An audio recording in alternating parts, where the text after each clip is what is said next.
Perkenalkan, nama saya Karin Rante Arung dengan NIM 30130223270010. Saya akan mempresentasikan tugas individu saya, akuntansi biaya, pengertian biaya dan beban. Dalam dunia akuntansi, biaya dan beban merupakan dua istilah yang sering muncul dan memiliki peran penting dalam pengambilan keputusan bisnis. Yang kedua, penggolongan biaya. Yang pertama, berdasarkan perilaku biaya dapat digolongkan berdasarkan perilaku terhadap perubahan aktivitas produksi.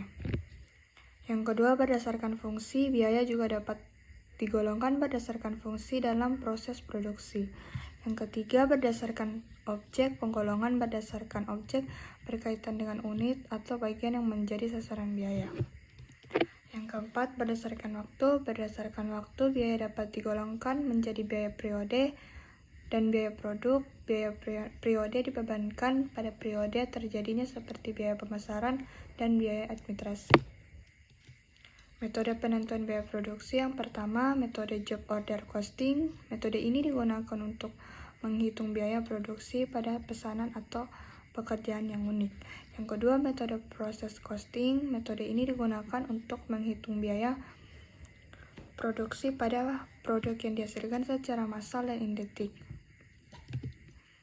Yang ketiga, metode activity based costing. Metode ini mengidentifikasikan aktivitas yang dilakukan dalam proses produksi dan mengalokasikan biaya produksi berdasarkan aktivitas tersebut.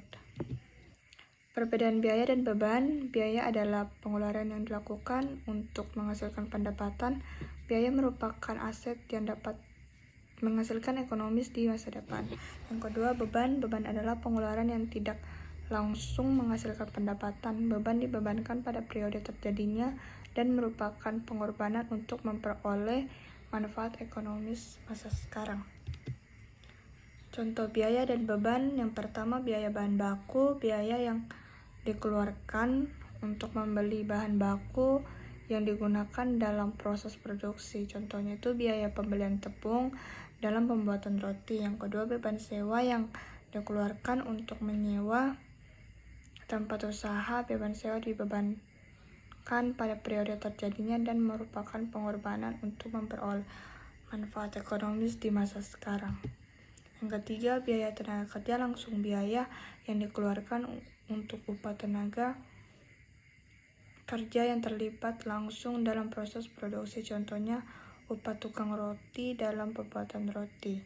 Yang keempat, beban gaji. Beban yang dikeluarkan untuk gaji karyawan administrasi. Beban gaji dibebankan pada periode terjadinya yang merupakan pengorbanan untuk memperoleh manfaat ekonomis di masa sekarang. Sekian dan terima kasih.